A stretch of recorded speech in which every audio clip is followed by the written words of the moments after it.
The 1950s science fiction genre is known for its stereotypes: flying saucers, cheap sets, cheap costumes, actors who are either in laboratories or Vasquez rocks for the whole movie, and monsters created by atomic radiation. Atomic radiation does not create monsters. Where did this come from? How do American and Japanese films differ with their use of atomic radiation?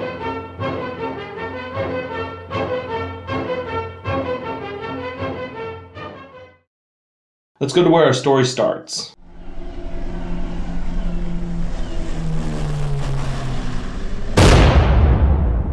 Japan was the first country to be hit by an atomic bomb. The citizens of Hiroshima and Nagasaki, Japan, who survived near the blast, were seemingly healthy, but started developing burns and keloid scarring. They had radiation poisoning.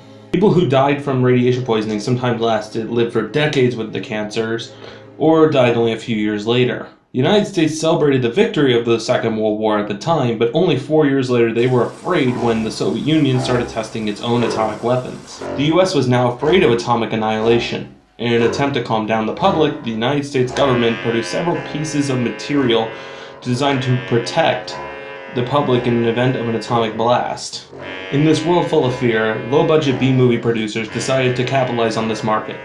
The producers used fear of atomic holocaust to scare teens into theaters by saying the giant terrifying beast was created by an atomic blast, like the giant ants in Them, or the beast from 20,000 Fathoms.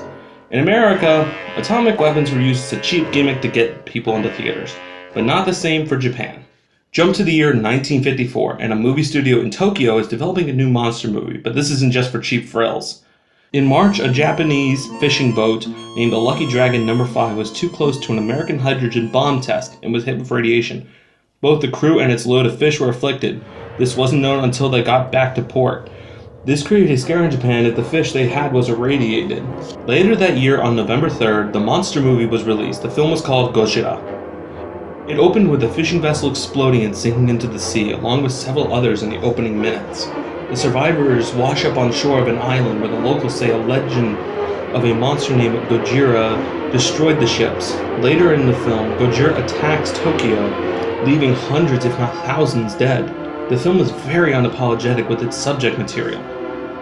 The only way Gojira is stopped is by a scientist's device that removes all oxygen from the water. He burns his nose and sacrifices himself to make sure a weapon like this is never used again. The film was an enormous hit in Japan and led to a sequel only a few months later. And 2 years later, in 1956, it was brought to the United States. Embassy Pictures bought the rights to Gojira and sanitized it for an American audience, removing several details. For example, it is heavily implied that Gojira was created by the American tests, while the American cut puts the blame on an unnamed country. This version also removed several of the more depressing images from the Japanese version, and added an American actor, Raymond Burr, as an American reporter named Steve Martin. This is before the actor Steve Martin was around. The film was released in the United States as Godzilla King of the Monsters. This version was panned by critics but did well at the box office. The American version of Godzilla King of the Monsters is a simplistic blockbuster, while the Japanese version is a carefully made film about the dangers of atomic weapons. I think Godzilla/Gojira is the best example of the effect the atomic bomb has on nations. America uses it as a cheap gimmick to get kids in seats who want to be scared, while Japan makes movies about the dangers and effect that the bomb had on its nation. The use of atomic weapons in this way isn't really relevant or common anymore. Even in the American reboot of Godzilla in 2014, it explains that Godzilla has been around way longer than humans, and when it was hit by the Castle Bravo test, the same bomb that afflicted the Lucky Dragon, it did nothing to him. Is it right to use atomic weapons in this way, as a cheap gimmick, when thousands died from it?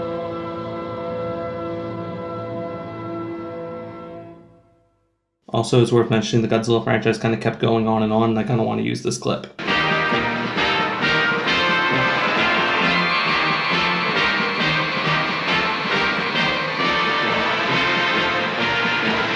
Yeah, that's weird.